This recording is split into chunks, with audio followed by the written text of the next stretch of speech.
प्यारे बच्चों, आज हम शुरू कर रहे हैं एक्सरसाइज 3.2। अब यहाँ से हमारे पास, जैसा कि हमने एक्सरसाइज 3.1 में किस तरह से हम समस्या को बीजगणितीय रूप में लिखते हैं और उसको ज्यामितीय रूप में लिखते हैं, तो अब एक्सरसाइज 3 से आगे जो एक्सरसाइज होंगी उसमें हम दो चरों वाले रैखिक समीकरण युग्मों को हल करना सीखेंगे।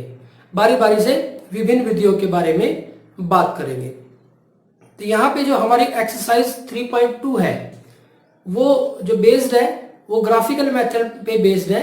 ग्राफिकल मेथड यानी कि ग्राफ विधि से हमें दो चरों वाले रैखिक समीकरण युग्म है उनको हमें हल करना है। तो एक्सरसाइज की प्रॉब्लम्स की तरफ बढ़ने से पहले एक बार इस ग्राफ विधि का थोड़ा सा बेस देख लेते हैं हम। पहले बच्चों, जब भी हम किसी रेखीय समीकरण का ग्राफ बनाते हैं तो वो एक रेखा बनता है। जब भी हम किसी रेखीय समीकरण का ग्राफ बनाएंगे तो वो एक रेखा बनेगी। तो हम इस तरह से अगर हम ग्राफ बनाएं, मान लो कोई भी एक रेखा है, उसका ग्राफ ये आया, ये हमारे पास समीकरण 1 के कोरेस्पोंडिंग जो ग्राफ बना है, या लाइन 1 का ग्राफ कह लो आप इसको। इसी तरह से हमने एक और लाइन का ग्राफ प्लॉट किया, वो ये आया हमारे पास, इसको हमने नाम दे दिया समीकरण 2, उसके कोरेस्पोंडिंग जो हमारे पास ग्राफ बना है। अब ये जो दो लाइनें हैं, दोनों जो लाइंस हैं हमारे पास, ये इस पॉइंट पे इंटरसेक्ट किया इन्होंने, इस पॉइंट पे हमारे पास इंटरसेक्ट किया। अब जब इन दोनों लाइंस ने इस पॉइंट पे इंटरसेक्ट किया तो वो जो दो समीकरण युग्म थे, यानी कि वो जो दो समीकरण थे, वो जो दो समीकरणों का युग्म था, या फिर सिंपल भाषा में कहें कि वो दो समीकरण थे जो, तो ये उनका हल है। अब ये हल कैसे निकालेंगे? हम x एक्सिस की तरफ आएंगे तो ये जहां पे जो मिलेगा वो x का मान मिल जाएगा, और जब हम y एक्सिस की तरफ जाएंगे तो यहाँ पे जो आएगा वो y का मान आ जाएगा, और ये x का और y का मान, यही हमारा इसका हल होगा। तो देखो अब क्या हो सकता है, या तो जो दो लाइंस हैं वो आपस में एक जगह पे काट सकती है। ऐसा भी हो सकता है कि हमने समीकरण 1 का ग्राफ बनाया और वो कुछ इस तरह से आया, समीकरण 1 का ग्राफ। मान लो ये दो पॉइंट थे, इसके लिए कोई भी दो पॉइंट हो सकते हैं, और जब हमने समीकरण 2 का ग्राफ बनाया वो पॉइंट ये थे, तो इसका जब हमने ग्राफ बनाया तब भी यही आ गया। तो समीकरण 1 भी यही हुआ और समीकरण 2 भी यही हुआ। यानी कि जो लाइन 1 है और लाइन 2 है, किस पॉइंट पे काट रही है? तो सभी पॉइंट पे तो काट रही है, तो वो लाइन 1 पे भी है और लाइन 2 पे भी है। यहाँ तो सभी पॉइंट पे काट रही है, तो ये तो बहुत सारे आंसर हो गए। तो यहाँ पे हम लिखते हैं कि इसका जो हल है वो है अपरिमित रूप से अनेक हल। तो इसके अनेक हल होंगे, अपरिमित रूप से अनेक हल, और इसका कितना था? एक हल। यहां पे हम लिख सकते हैं कि एक हल या अद्वितीय हल। अद्वितीय मतलब यूनिक है, एक ही है, तो ये हो सकता है। कई बार ऐसी सिचुएशन भी आ सकती है हमारे पास कि हमने लाइन 1 के कोरेस्पोंडिंग ग्राफ बनाया, वो इस तरह का आ गया, और लाइन 2 के कोरेस्पोंडिंग ग्राफ बनाया वो इस तरह का आ गया, लाइन 2। अब ये देखो दोनों कैसी रेखाएं होगी? समांतर रेखाएं होगी। तो ये समांतर रेखाएं होंगी तो यहाँ पे कहीं पे आपस में कहीं पे भी ये नहीं काटेंगी, तो इसका मतलब इसका x का और y का कोई मान मिल ही नहीं सकता जो हल समीकरण को सेटिस्फाई करे, संतुष्ट करे। यानी कि यही कहीं पे काट ही नहीं रही है, तो इसका मतलब कोई हल है ही नहीं है। तो यहाँ इस केस के लिए कोई हल नहीं है। तो ये इसका आंसर हो जाएगा। अब देखो, तो बेसिकली आपके पास तीन तरह से ग्राफ बन सकते हैं। बेसिकली आपके पास तीन तरह से ग्राफ बन सकते हैं। एक, जब आप ग्राफ बनाओगे तो उसमें दोनों लाइंस एक जगह पे काटे, दोनों लाइंस एक जगह पे काटे, तो ऐसी रेखाओं को हम कहेंगे प्रतिच्छेदी रेखाएं। ऐसी रेखाओं को हम कहेंगे प्रतिच्छेदी रेखाएं। दोनों लाइनें काट रही है। हल क्या होगा? अद्वितीय हल होगा। इसका हल कैसा होगा? अद्वितीय हल, एक हल होगा। दूसरी बात, अगर सिचुएशन ऐसी है तो एक लाइन के ऊपर ही दूसरी लाइन है, तो इस तरह की रेखाओं को हम कहेंगे संपाती रेखाएं। यानी कि सारी जगह पे ही काट रही है, क्योंकि दोनों लाइन एक ही है, दूसरी तो है ही नहीं है। एक लाइन है, दूसरी लाइन भी उसके ऊपर है, यानी कि हर पॉइंट पे इंटरसेक्ट कर रही है, तो इनको बोलेंगे संपाती रेखाएं। और कितने हल होंगे? क्योंकि बहुत सारे पॉइंट पे काट रही है तो अनेक हल होंगे, अपरिमित रूप से अनेक हल होंगे। तीसरी बात, जब दोनों लाइनें अलग अलग हो, पैरेलल हो, समांतर हो, ये दोनों लाइनें समांतर है, कहीं पे भी काट नहीं रही, तो कोई हल नहीं है। इस तरह की रेखाओं को हम क्या कहेंगे? समांतर रेखाएं। समांतर रेखाएं। तो ये हमारे पास इसका थोड़ा सा बेसिक हुआ। प्यारे बच्चों, अब ये तो हमें ग्राफ प्लॉट करने के बाद पता चल रहा है कि किस तरह का हल है। तो तीन ही तरह के हल हो सकते हैं, या तो एक हल जिसको हम अद्वितीय हल बोलते हैं, या अनेक हल, या फिर कोई हल नहीं। तो तीन तरह से हल हो सकता है। तो ये तो हमें ग्राफ प्लॉट करने के बाद पता चल रहा है। लेकिन ग्राफ के बिना भी कुछ प्रॉपर्टी के बेस पे हम ये बता सकते हैं कि जो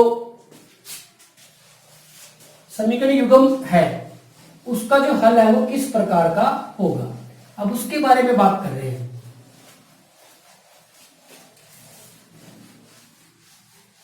अब मान लो हमारे पास दो रैखिक समीकरण युग्म दिए हुए हैं। जैसे हम किसी भी रैखिक समीकरण को सामान्य तौर पर ax plus b y plus c is equal to 0 लिखते हैं। तो यहां पे दो की बात हो रही है, तो इसको a1, b1 और c1 मान लिया। इसी तरह से a2x plus b2y plus c2 बराबर है 0। तो ये हमारा पहला समीकरण हो गया और ये हमारा दूसरा समीकरण होगा। आप इनको इस तरह से भी लिखें तब भी कोई फर्क नहीं पड़ता। a1x plus b1y c1, a2x b2y और ये c2। चाहे ऐसे भी ले सकते हैं, चाहे ऐसे भी ले सकते हैं, कोई फर्क नहीं पड़ता। लेकिन ऐसा मत करना, या तो इक्वल से सारे लेफ्ट साइड में हो, राइट साइड में 0 हो, या फिर जो कांस्टेंट है बिना एक्स वाई की टर्म है वो हमारे पास राइट साइड में हो। ऐसा मत करना एक में उधर हो जाए और एक में इधर हो जाए। या तो दोनों ही लेफ्ट साइड में हो या फिर दोनों ही राइट साइड में, कोई सा भी एक ऑप्शन चूज कर सकते हो। यहाँ पे मैंने ये नहीं किया कि इसको इधर ले आया हूं मैं, क्योंकि इसको इधर लेके आते तो माइनस बनता ना। या तो मैंने मतलब या तो फॉर्म आप ऐसे मान लें या फिर ये फॉर्म आप ऐसे मान लें, कोई फर्क नहीं पड़ता। लेकिन दोनों या तो लेफ्ट साइड में हो या फिर राइट साइड में हो, तो दोनों में से कोई सा भी ऑप्शन आप चूज कर सकते हो, इसमें कोई प्रॉब्लम नहीं है। अब देखो, अब हम ये ले लेते हैं, हमने ये ले लिया।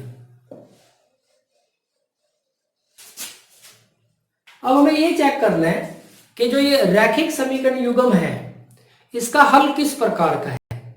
इसका जो हल है वो किस प्रकार का है। तो उसका हल का प्रकार जानने के लिए हमें क्या करना पड़ेगा, हमें a1 देखना है कितना है, b1 कितना है और c1 कितना है। इसी तरह से a2 कितना है, b2 कितना है और c2, इनके मान देख लेने हैं। और फिर सबसे पहले अगर हमारा a1 बटा a2, अगर हमारा a1 बटा a2 बराबर नहीं है b1 बटे b2 के, अगर a1 बटा a2 बराबर नहीं है b1 बटे b2 के, तो कैसा हल होगा? अद्वितीय हल। अद्वितीय हल मतलब एक हल, ये हमारे पास हल होगा। दूसरी बात, अगर ये बराबर हो जाते हैं, a1 बटा a2 बराबर हो गए b1 बटे b2 के, तो फिर क्या देखेंगे? c1 बटा c2। तो ये c1 बटे c2 के बराबर भी हो सकते हैं, और ये हो सकता है कि c1 बटा c2 के बराबर ना हो। तो यहां पे दो केस बन गए।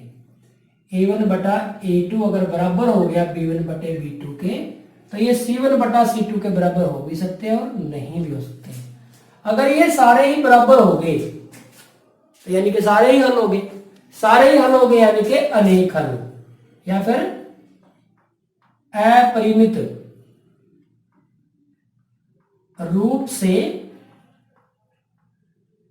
अनेक हल, अनंत हल भी कह देते हैं। और जब अगर ये बराबर नहीं है, तो इसका मतलब कोई हल नहीं, मतलब कोई हल नहीं है। ये जो समीकरण जो निकाय दिए हुए हैं, हमारे पास दो समीकरण दिए हुए हैं, उनका कोई हल नहीं है। अब जो दो हमारे पास समीकरण दिए हुए हैं, मान लो जैसे समीकरण देती है 2x जमा 3y प्लस 5 बराबर है 0 और x माइनस 7y प्लस 6 बराबर है 0। अब देखो, अब चेक करना है कि कैसा हल होगा। अब यहां से a1 का मान कितना है? 2, b1 का मान कितना है? 3 और c1 का मान कितना है? 5। a1 b1 c1। इसी तरह से a2 का मान कितना है? x के साथ कुछ नजर नहीं आ रहा है, यानी कि 1 है। b2 का मान कितना है? -7 और c2 का मान कितना है? 6। अब आप a1 बटे में a2, a1 बटे में a2, a1 बटे में a2 देखिए कितना बनेगा? 2 बटे में 1।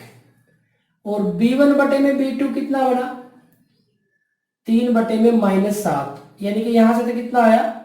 -3 बटा 7, और यहां से 2 बटा 1, तो ये 2 ही होता है। क्या ये दोनों बराबर आए? नहीं आए। a1 बटा a2 बराबर नहीं है b1 बटे में b2 के। तो जब ये बराबर नहीं होते हैं, तो क्या होता है? एक हल होता है। तो जो समीकरण दिए हुए हैं, इनका जो कितने हल होंगे? एक हल होगा। ठीक इसी तरह से कोई भी आपके पास दो समीकरण दिए हुए हैं, तो a1 b1 c1 निकाल लेंगे, a2 b2 और c2 निकाल लेंगे। पहले a1 बटा a2 निकालेंगे, b1 बटा b2 निकालेंगे, तो ये चेक करेंगे बराबर तो नहीं है। अगर बराबर नहीं है, तो फिर इसका मतलब अद्वितीय हल है। अगर ये बराबर हो जाते हैं, तो फिर c1 बटा c2 निकालेंगे। अगर c1 बटा c2 भी आ जाता है बराबर, तो अनेक हल होंगे। और अगर वो c1 बटा c2 के बराबर नहीं आते हैं, तो कोई हल नहीं है। तो इस तरह से हमें बिना ग्राफ के पता चलेगा कि जो दो समीकरण दिए हुए हैं, उनका हल किस प्रकार का है। अब इन दोनों, जैसे ये दो समीकरण हमें दिए हुए हैं, तो इसको बोल देते हैं कि समीकरण निकाय, यानी कि जो कुछ सिस्टम है, जो ये सिस्टम दिया हुआ है, इसका हल कैसा है? संगत है या असंगत है? तो समीकरण निकाय संगत है या असंगत है? तो यहां से हमारे पास अगर हल आता है, तो फिर वो संगत है। तो ये भी संगत है और ये भी संगत है। और कोई हल नहीं आता, तो क्या हो जाएगा? असंगत। जो समीकरण निकाय है, वो संगत कब होंगे? जब हल आएगा। तो इन दोनों केस में हल आ रहा है, इसमें एक हल आ रहा है, इसमें अनेक, तो ये दोनों तो कैसे हो गए? संगत। और ये हमारे पास क्या हो गया? असंगत। तीसरे वाला केस। अब यहां पे ये इसका जब हम ग्राफ प्लॉट करेंगे, इस सिस्टम का जब ग्राफ प्लॉट करेंगे, तो रेखाएं कैसी होंगी? एक हल आ रहा है, तो कैसी होंगी? प्रतिच्छेदी रेखाएं। ये रेखाएं कैसी होंगी? प्रतिच्छेदी रेखाएं। इस केस में बहुत सारे हल आ रहे हैं, यानी कि संपाती रेखाएं। और यहां पे कोई हल नहीं है, यानी कि समांतर रेखाएं। इस तरह से होगा। अगर उन रेखाओं के ग्राफ की बात करें तो यहां से एक लाइन होगी, यहां हम एक्स डैश वाई डैश है, तो दूसरी लाइन कुछ इस तरह से होगी। तो यहां पे इस पॉइंट पे एक जगह पे काट रही है, तो ये प्रतिच्छेदी रेखा है। इस वाले केस के लिए संपाती है, तो हमारे पास एक लाइन है और दूसरी लाइन भी इसी के ऊपर है और समांतर है। तो एक लाइन ये है और दूसरी भी इसी के समांतर है। तो प्यारे बच्चों, ये बेसिक हुआ जो हमारी एक्सरसाइज 3.2 के लिए है।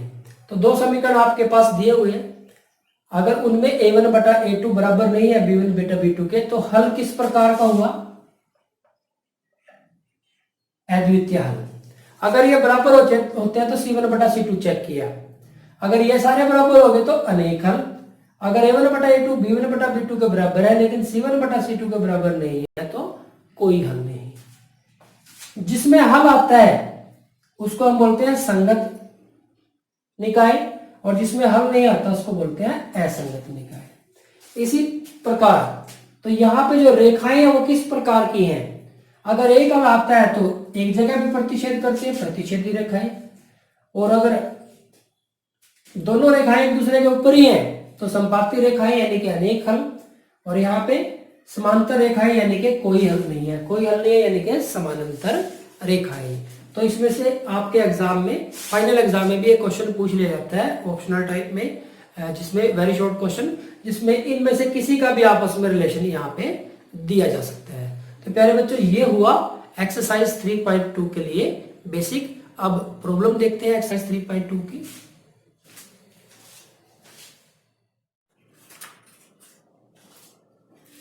तो प्यारे बच्चों, देखते हैं एक्सरसाइज 3.2 में क्वेश्चन नंबर फर्स्ट का फर्स्ट पार्ट। इसमें कहा गया है कि निम्नलिखित समस्याओं में रेखीय समीकरणों के युग्म बनाइए और उनके ग्राफीय विधि से हल ज्ञात कीजिए। तो हमें क्या करना है? उनके ग्राफीय विधि से उनका हल निकालना है। तो पहले तो इनके समीकरण बनाने हैं और फिर उसका ग्राफ विधि से हमें हल ज्ञात करना है।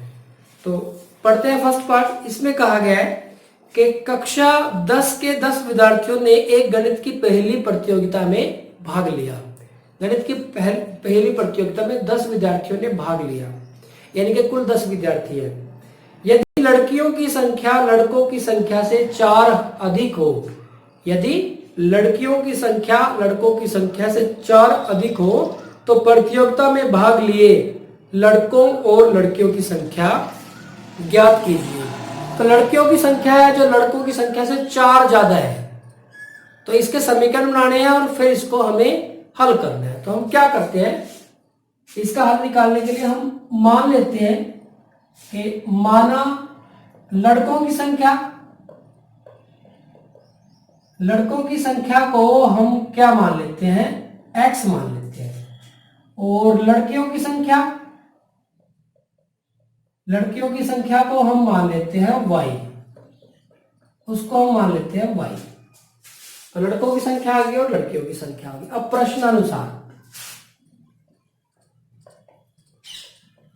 प्रश्नानुसार हमारे पास एक तो बात है कि प्रतियोगिता में कुल कितने विद्यार्थियों ने भाग लिया? 10। हमने लड़के कितने माने? x, लड़कियां कितनी मानी? y। तो जो x प्लस y है ये किसके बराबर होगा? 10 के। तो एक समीकरण तो हमारा बन गया, एक तो हमें मिल गया। अब दूसरी कंडीशन देखते हैं।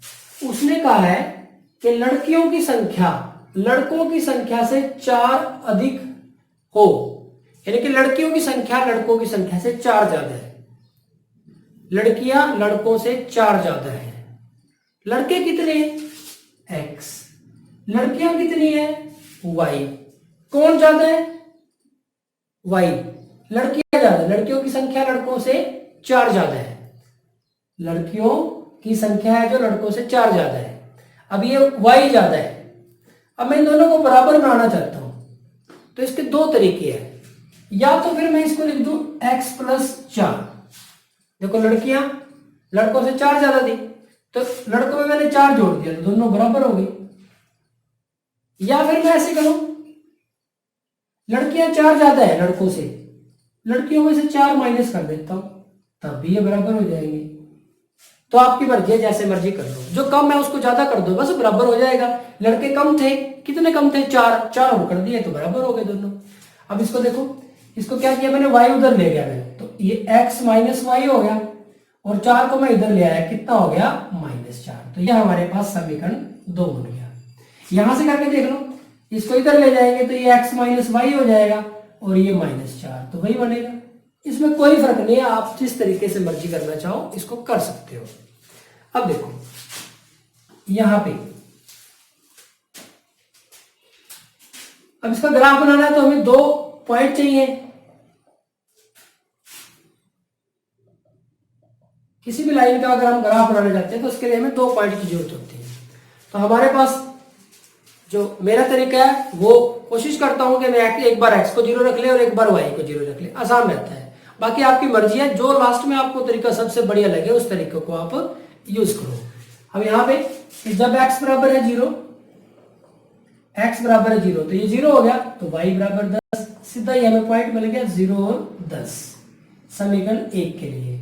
इसी तरह से जब y बराबर है 0 तो x बराबर 10 आ गया, तो यहां से पॉइंट मिल गया 10 और 0, तो ये हमारे पास 2 पॉइंट आ गए, 0, 10 और 10, 0। ध्यान रखेंगे पहले x का लिखना है फिर y का।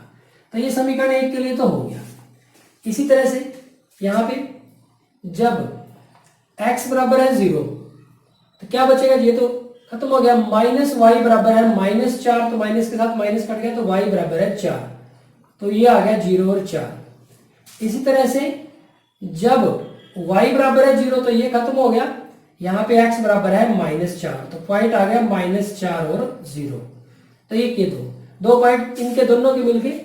अब इनको देखते हैं कि ग्राफ से इसका किस तरह से हल करते हैं। तो 1-2 क्वेश्चन हम ग्राफ पेपर पे करेंगे और फिर आगे से हम क्वेश्चन, क्योंकि ग्राफ पेपर पे भी समझाना आपको एक बड़ा जरूरी है, उसके बाद फिर हम बोर्ड पे करेंगे। तो इस क्वेश्चन का कंप्लीट हम ग्राफ पेपर के माध्यम से ही करेंगे।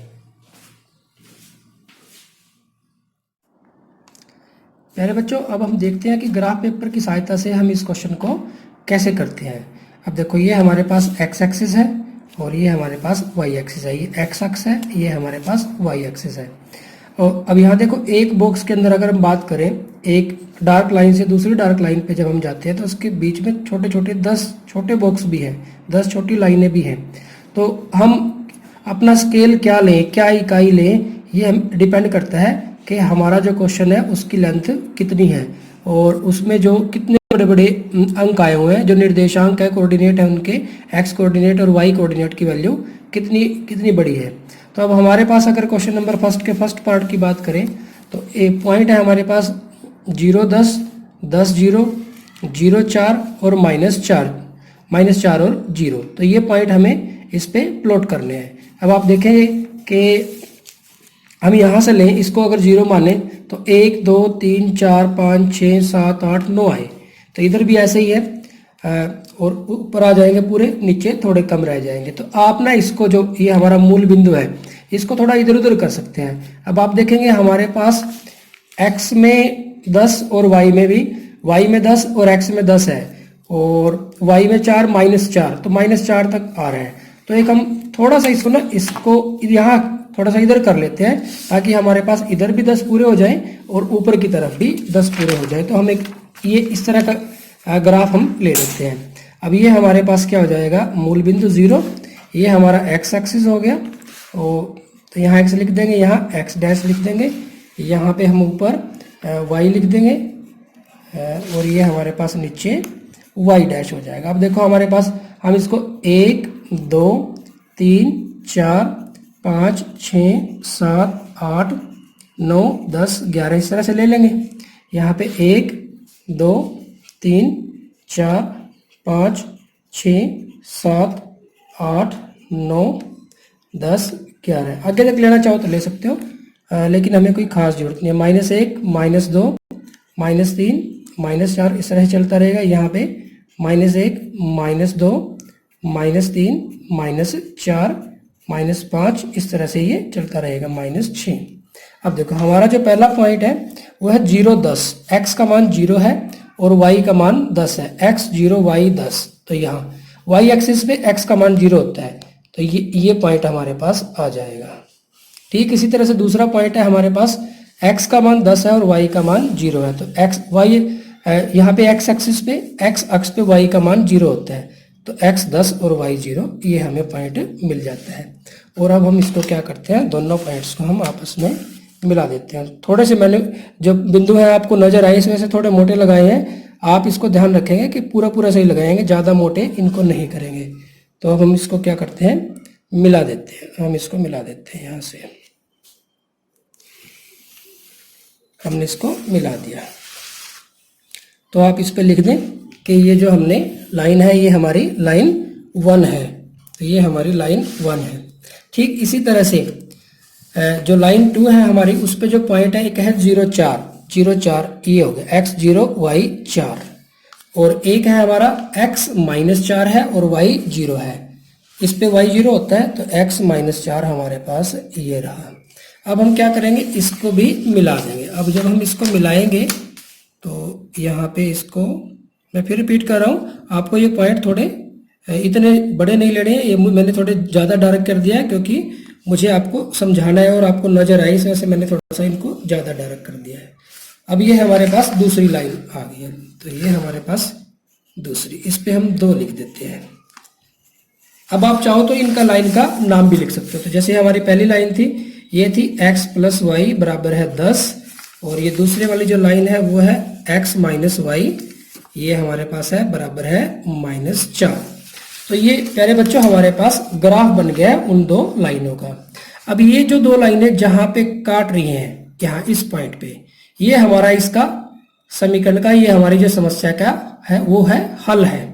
अब इस पॉइंट से हम नीचे x की तरफ आएंगे तो हमें x का मान मिलेगा, तो x का मान हमें कितना मिल गया, x का मान हमें मिल गया 3। इसके सीध में हम नीचे आ गए तो x का मान मिल गया हमें 3। इसी तरह से जब हम yx की तरफ जाएंगे तो हमें y का मान मिल जाएगा, तो y का मान हमें मिल गया 7। तो ये हमारा आंसर आ गया। प्यारे बच्चे, उसने देखो कहा था कि लड़के और लड़कियों की जो संख्या है उनका जोड़ कितना होना चाहिए, 10। 3 और 7 10 हो गया। लड़के हमने x मानने थे तो x का मान 3 है, यानी कि 3 लड़के हैं, और लड़कियां y माननी थे तो यानी कि लड़कियां हमारे पास 7 है। दूसरी बात, लड़कियों की संख्या लड़कों की संख्या से 4 ज्यादा थी। देखो 7 3 से 4 ज्यादा होता है, यानी कि हमारा जो आंसर है वो बिल्कुल सही है। आप चाहो तो इसको इसके अंदर भी रख के देख सकते हो। देखो x की जगह पे 3 रखा, x जमा y बराबर 10, तो x की जगह पे 3 रखा, प्लस y की जगह पे 7 रखा, तो 10, तो 10 बराबर है 10, यानी कि सही आया, यानी कि सही है हमारा। इसमें रखेंगे, देखो x - y बराबर है -4, x की जगह पे 3, y माइनस लिख दिया, y की जगह पे 7 बराबर है -4, -4 बराबर है -4, तो ये भी सही आया। तो इस तरह से आप अपने उत्तर की जांच भी कर सकते हो। तो प्यारे बच्चों, ये था हमारा ग्राफिकल मेथड, ग्राफ विधि से रेखीय समीकरण युग्म का हल हम किस तरह से करते हैं, इसके बारे में हमने सीखा। Thank you very much. प्यारे बच्चों, जिस तरह से हमारा फर्स्ट क्वेश्चन का फर्स्ट पार्ट था, ठीक उसी तरह से फर्स्ट क्वेश्चन का सेकंड पार्ट है। पढ़ते हैं। 5 पेंसिल और 7 कलमों का मूल्य 50 रुपए है। कलम मतलब पेन। तो 5 पेंसिल और 7 कलमों का कुल मूल्य 50 रुपए है, जबकि 7 पेंसिल और 5 कलमों का कुल मूल्य 46 रुपए है। एक पेंसिल का मूल्य और एक कलम का मूल्य ज्ञात कीजिए। अब देखो, आपसे अगर ऐसा कह दें और आप बताओ कि कितने रुपए की पेन होगा और कितने रुपए की पेंसिल होगी, या फिर कितने रुपए की पेंसिल होगी या कितने रुपए की कलम होगी, तो बड़ा मुश्किल हो जाएगा बताना। लेकिन जो हम रेखीय युग्म समीकरण का हल करते हैं ग्राफ विधि से या किसी भी अन्य विधि से, तो आप इसका जवाब दे सकते हैं। तो डेली लाइफ के लिए कितने इंपॉर्टेंट क्वेश्चन ये हमारे पास हो जाते हैं। तो देखते हैं हम क्या करते हैं, जो हमें निकालना है उसको मान लेते हैं। तो इसके हल के लिए हम क्या करते हैं, माना एक पेंसिल का मूल्य, पेंसिल का मूल्य हम मान लेते हैं x रुपए, और एक कलम का मूल्य ये हम मान लेते हैं y रुपए। अब आ जाओ प्रश्नानुसार। प्रश्नानुसार मतलब जो प्रश्न के अनुसार हमें जो कंडीशन दी हुई है। अब उसने कहा कि 7 पेंसिल और 5 कलमों का मूल्य है। अब जब एक पेंसिल का मूल्य x रुपए है तो 7 पेंसिल का मूल्य कितना हो जाएगा 7x। एक पेंसिल का मूल्य 10 रुपए है तो 7 पेंसिल का मूल्य कितना हो जाएगा 7 गुना में 10, 70 रुपए। तो एक पेंसिल का मूल्य x रुपए है तो 7 पेंसिल का मूल्य 7x। एक कलम का मूल्य y रुपए है तो 7 कलम, गलत कर दिया हमने, पहले हमारे पास 5 पेंसिल और 7 कलम का मूल्य 50 रुपए। पहले 5 पेंसिल है तो पेंसिल के लिए करेंगे पहले हम, एक पेंसिल का मूल्य x है तो 5 पेंसिल का मूल्य कितना हो जाएगा 5x। एक कलम का मूल्य y रुपए है तो 7 कलम का मूल्य कितना हो जाएगा 7y। इनको प्लस कर देते हैं तो कुल बिल बन गया। कुल बिल कितना है हमारा 50 रुपए। तो ये एक आ जाता है हमारे पास समीकरण। ठीक इसी तरह से अगली बार कहा 7 पेंसिल का मूल्य है, एक पेंसिल का मूल्य x रुपए है तो 7 पेंसिल का मूल्य 7x। और 5 कलम का मूल्य, एक कलम का मूल्य y है तो ये कितना आ जाएगा 5y। इन दोनों को प्लस कर देते हैं तो ये कितना आ जाएगा 46। तो ये हमारे पास समीकरण 2। अब हमें इन दोनों समीकरणों को हल करना है। अब देखते हैं, समीकरण 1 लिख लेते हैं, 5x जमा 7y बराबर है 50। ये समीकरण 1 है हमारे पास। और इसी तरह से 7x जमा 5y बराबर है 46। ये समीकरण 2 है हमारे पास। अब देखो थोड़ा सा एक बार अपने माइंड में सोच लेंगे, जब x का मान 0 रखूंगा तो ये रह जाएगा 7 बटे में जाएगा, पूरा नहीं कटने का। जब x का मान 1 रखूंगा तो ये इधर आके 5 माइनस हो जाएंगे, 5 एकम 5, 5 45, 45 के बटे में 7 करेंगे तब भी नहीं कटने का। जब x का मान 2 रखूंगा तो जब 2 रखेंगे तो 5 दूनी 10, ये 40 रह जाएंगे तब भी नहीं कटने का। जब x का मान 3 रखेंगे तो 15 बढ़ जाएंगे, इधर आके माइनस के 15, 35, 7 पंजे 35। तो x का मान हम कितना रख लेंगे 3। तो 0 ना रखें इसमें, क्योंकि 0 रखेंगे तो पॉइंट में आएगा आंसर, तो फिर भी आ जाएगा लेकिन थोड़ी सी दिक्कत होगी इसमें, तो हम पॉइंट से बचते हैं। तो हमने x का मान रख दिया 3। जब x बराबर है 3 तो ये हो गया 5 गुना 3 प्लस 7y बराबर है 50। 5 3 15, 15 प्लस 7y बराबर है 50। तो 7y बराबर है 50 माइनस 15, तो 7y बराबर है 35। तो y बराबर है 35 बटे में 7, 7 एकम 7, 7 पंजे 35, कितना आ गया 5। तो यहाँ पे एक पॉइंट तो आ गया हमारे पास, x का मान आया 3, x का मान आ गया 3 और y का मान आ गया 5, एक आ गया। इसी तरह से अब जब y बराबर है 0, इसके बारे में सोचते हैं तो ये 0 हो गया तो ये तो ठीक है कट जाएगा, तो y वाला तो ले लेते हैं। जब y बराबर है 0 तो ये खत्म।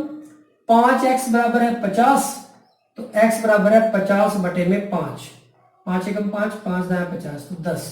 तो ये आ गया 10 और 0। तो ये हमें इसके लिए 2 पॉइंट मिल गए समीकरण 1 के लिए। ठीक इसी तरह से समीकरण 2 के लिए देखते हैं हमारे पास। अब यहाँ पे देखो, अगर हम x का मान रख देते हैं, x का मान अगर हम कितना रखें, x का मान 0 रखें तो 45 के बटे में 5 पूरा नहीं कट, 46 के बटे में 5 पूरा नहीं कटने का। अगर x का मान 1 रखें तो ये 7 हो गए, इसमें से 7 कम हो जाएंगे, 7 कम हो जाएंगे तो 39 बचेंगे, नहीं कटने का फिर भी पूरा। यहाँ 2 रखेंगे, 7 दूनी 14, 14 इसमें से कम हो जाएंगे, तो 14 कम हो जाएंगे तो ये हमारे पास हो जाएगा 14। अगर कम करेंगे इसमें से तो ये 32 रह जाएगा, तो अब भी नहीं कटता। अगर हम इसमें 3 रख दें, 7 का x का मान 7 या 21, 21 इसमें से कम हो जाएंगे तो 25 बच जाएंगे, ठीक है ये कट जाएगा। तो हम क्या करते हैं, x का मान हम यहाँ 3 रख देते हैं, तो कितना बनेगा 7 गुना में 3 जमा 5y बराबर है 46। तो 5y 7 या 21 प्लस 5y बराबर है 46। तो 5y बराबर है 46 माइनस 21, कितना रह जाएगा, ये रह जाएगा हमारे पास 25। तो y का मान आ जाएगा 25 बटे में 5, कट जाएगा 5 पे तो 5 आ गया। तो x का मान आ गया 3 और y का मान आ गया 5, एक तो मिल गया। अब अगर y को 0 रखें, y को अगर हम 0 रखते हैं तो ये भी नहीं कटने का, प्रॉब्लम है, क्योंकि 7 पे तो कटने का, ये 0 हो जाएगा, 46 बटे में 7 होएगा तो कटने का नहीं पूरा। y का मान अगर हम 1 रखते हैं तो 5 इधर 5, 41 रह जाएंगे, फिर भी नहीं कटने का। y का मान अगर हम 2 रखें तो ये 10 बनेंगे, 36 रह जाएंगे तब भी नहीं कटने का। y का मान अगर हम 3 रखें, y का मान अगर हम 3 रखें 15 बनेंगे, 15 इसमें से कम हो जाएंगे 35 रह जाएंगे, फिर कट जाएगा 7 पे। ठीक है, तो अब की बार y का मान हम 3 रख देते हैं, तो ये हो जाएगा 7x जमा 5 गुना में 3 बराबर है 46।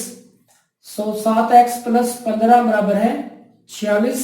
7x बराबर है 46 माइनस 15, तो 7x 35 रह जाएंगे, तो x बराबर है 35 बटे में 7, 7 एकम 7, 7 पंजे 35, तो 5 आ गया। तो पॉइंट आ गया हमारे पास, x का मान आया 5, ध्यान रखें x 5 और y हमारे पास आ गया 3। तो 2 पॉइंट समीकरण 1 के मिल गए हमें और 2 ही पॉइंट हमें समीकरण 2 के मिल गए। तो हम क्या करेंगे, अब इसको ग्राफ पेपर पे प्लॉट करके और इसका आंसर निकालेंगे। प्यारे बच्चों, इसी तरह से देखते हैं हमारा क्वेश्चन नंबर फर्स्ट का सेकंड पार्ट। इसमें हमारे पास जो पॉइंट है वो है 3 5 10 0 3 5 5 3। अब आप देखेंगे कि जो x की जो ज़्यादा से ज़्यादा वैल्यू, बड़ी से बड़ी वैल्यू वो 10 है और जो y की बड़ी से बड़ी वैल्यू है वो 5 है, यानी कि x हमें 10 चाहिए। तो मैंने इसको थोड़ा सा बीच की बजाय थोड़ा सा इधर कर लिया। थोड़ा सा इधर करने का क्या फ़ायदा हुआ, तो हमें ये 10 मिल जाएंगे इधर, क्योंकि ऊपर 5 ही चाहिए ज़्यादा और माइनस वाले तो बहुत कम चाहिए, तो हमने इस तरह का ही ले लिया। मैंने ये पॉइंट्स पहले लगा लिए ताकि हमारा थोड़ा सा समय बच जाए। तो आपको समझ में आ गई बात ये, क्योंकि मैंने बीच में क्यों नहीं लिया, क्योंकि यहाँ से 10 फिर x के लिए पूरे नहीं होते, तो हमने इसको थोड़ा सा y x को थोड़ा सा इधर कर दिया, तो इससे हमारे ये 10 पूरे हो गए। तो हमने पॉइंट्स लगा दिए, जो अंक है वो लगा दिए, यहाँ पे हमने इनकी पोजीशन इस पे रख दी है। अब ये देखो हमारा x एक्सिस हो गया, इस पे y 0 होता है, y एक्सिस हो गया, यहाँ पे x 0 होता है। अब देखो प्लॉट करते हैं लाइनों को। फर्स्ट है हमारे पास, फर्स्ट लाइन के लिए एक पॉइंट था 3 5, x का मान 3 और y का मान 5। तो यहाँ पे देखो x 3 है, इसकी सीध में हम ऊपर चलेंगे तो y मिलता चलेगा, y बढ़ता चलेगा, यहाँ 3 हो गया, यहाँ 4 हो गया, यहाँ 5 हो गया। तो ये हमारे पास पॉइंट आ गया x 3 y 5। दूसरा पॉइंट है हमारे पास x 10 है और y 0 है। x एक्सिस पे y 0 होता है, तो x 10 देखना है बस हमें, तो ये हमारे पास x 10 हो गया। तो हम इसको क्या करेंगे, अब इसको हम मिला देंगे ध्यान से। मतलब इसमें ना आपको पूरा ध्यान रखना है कि क्योंकि इससे हमारा x और y का मान निकलेगा, तो बिल्कुल आपकी लाइन सीधी हो और पॉइंट एग्जैक्ट हो। तो हमने इस पर लाइन 1 लिख दिया। लाइन 1 लिखने के बाद आप चाहो तो इस पे इसका नाम भी लिख सकते हो, ये है 5x जमा 7y बराबर है 50।